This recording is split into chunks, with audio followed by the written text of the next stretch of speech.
Hello students, let us come to solve this given spotting errors that had been given you already to solve. Sure, the first question here given, even if he had been driving more slowly, it will have it will have been quite impossible to avoid the accident. Fine. तो यहाँ पर आप देख रहे हैं कि he had been driving more slowly. यहाँ पर कौन सा जो है टेंस का यूज किया गया है, ये कंडीशनल सेंटेंस है, that is a conditional sentence, और इसमें पास्ट टेंस का यूज किया गया है। लेकिन दूसरे खंड में जब हम चलते हैं तो it will have been quite impossible, जो कि सिंपल फ्यूचर में दिया गया है। ठीक है, तो सिंपल फ्यूचर में अगर ये दिया गया है और पहला आपका जो क्लॉज है even if he had been driving, ये पास्ट में दिया गया है, तो इस आधार पर जो आपका स्पॉटिंग बी में दिया गया है इट विल हैव बीन को हम लोग विल का पास्ट अगर हम वुड कर दें तो it would have been quite impossible ही होना चाहिए, और इस आधार पर बी इसका रॉन्ग पार्ट है। फाइन, चलिए अगला चलते हैं। Would you please stop from smoking. चलिए आगे पढ़ने से कोई फायदा नहीं, while the ceremony is in progress. Stop from कभी सुने हैं? स्टॉप एक वर्ब है जो कि डायरेक्ट जिरेंट फॉलो करता है, बिल्कुल ही डायरेक्ट जिरेंट फॉलो करता है। स्टॉप से फ्रॉम को अवॉइड करिए, इग्नोर मारिए, और इस आधार पर इसका आंसर बी है। Fine, stop smoking. तीसरा क्वेश्चन है, when I offered him to help which he needed, he persisted in refusing it, so he left him to his fate. Persist in बिल्कुल सही है, परसिस्ट के साथ इन फॉलो करता है, तो परसिस्टेड इन है, पास्ट टेंस में दिया गया है, और इन के बाद देखिए जिरेंट फॉलो किया है, क्योंकि किसी भी प्रेपोजिशन में जिरेंट ही लगता है।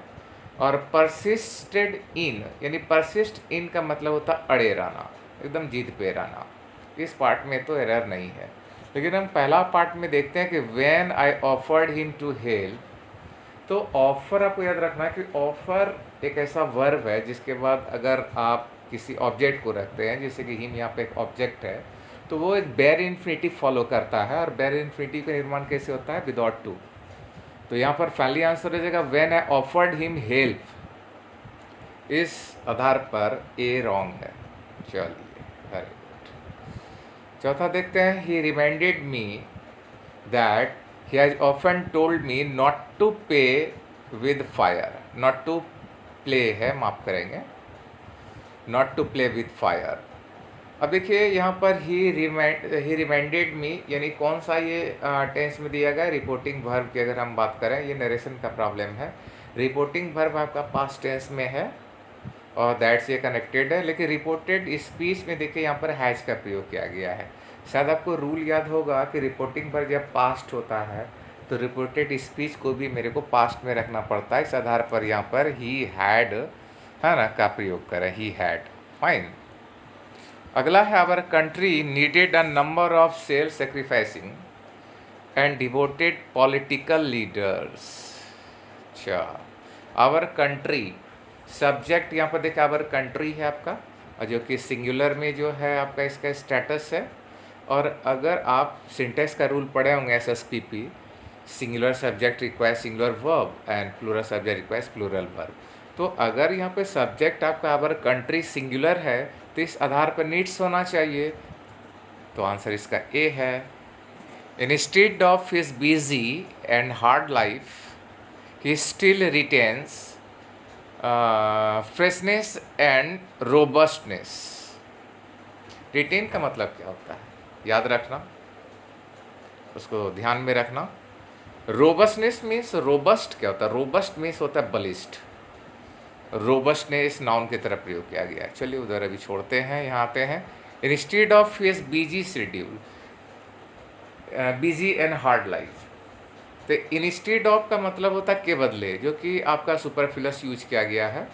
तो इंस्टीड ऑफ के बदले आप इन स्पाइट ऑफ का प्रयोग करें या डिस्पाइट का प्रयोग करें। और आपको ये भी याद होगा कि डिस्पाइट के साथ ऑफ नहीं लगता है, तो बेटर आप यहाँ पर जो है या तो डिस्पाइट का प्रयोग करें या तो इन स्पाइट ऑफ का प्रयोग करें। इस आधार पर खंड ए आपका रॉन्ग है। ठीक है, अगला चलता है the smuggler yield for the temptation. Yield means क्या होता है? अड़े रहना, जिद करके एकदम रहना, एकदम ठान लेना उसको, यील्ड। ठीक है, for the temptation. Temptation means होता है लोलुपता, लालच जिसको कहते हैं।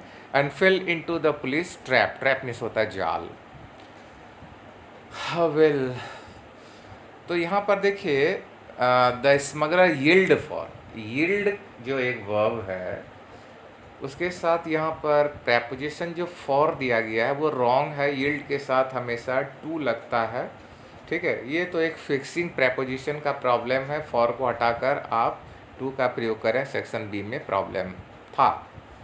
चलिए, the girl said that she prefer the blue gown than the black one. Simple सा जो एरर है। अब देखिए, प्रीफर जो है वो प्रीफर फॉलो क्या करता है? तो टू फॉलो करता है। और यहाँ पर देखिए क्या दिया है, देन दिया है, यानी डी में। ठीक है, तो देन को आप टू में तब्दील कर दें और इस आधार पर आपका डी रॉन्ग है। ठीक है, of the two principle he put forward the last one. Last one section B wrong है, क्योंकि यहाँ पर आप देखिए दो प्रिंसिपल की बात हो रही है, दो सिद्धांतों की बात हो रही है। तो लास्ट एटलीस्ट आपके पास जो है दो से ज़्यादा अगर प्रिंसिपल होता तो भाई लास्ट का हम प्रयोग करते। तो यहाँ पर जब दो का ही सिर्फ यूज किया गया है कि पुट फॉरवर्ड, है ना, तो यहाँ पर द लास्ट का स्थान पे लेटर का प्रयोग कर दें। ठीक है, the latter one, B wrong है आपका। ठीक है, एंड लास्ट देखते हैं।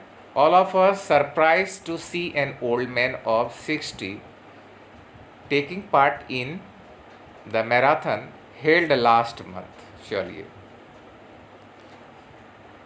ऑल ऑफ अस सरप्राइज, तो हम लोग सभी अचंभित थे, पैसिव खोज रहा है। तो all of us were surprised, all of us were surprise to see, बाकी सब फंक्शन ठीक है। तो आप यहाँ पर all of us were surprised दीजिए। इस आधार पर आपका बी जो है यहाँ पर बिल्कुल ही गलत है। ठीक है, तो 10 का 10 हम आज सॉल्व कर चुके हैं। आई होप आप लोग भी ट्राई किए होंगे। आप अपना आंसर थोड़ा मिला लीजिएगा। ठीक है, चलिए धन्यवाद, मिलते हैं ब्रेक के बाद।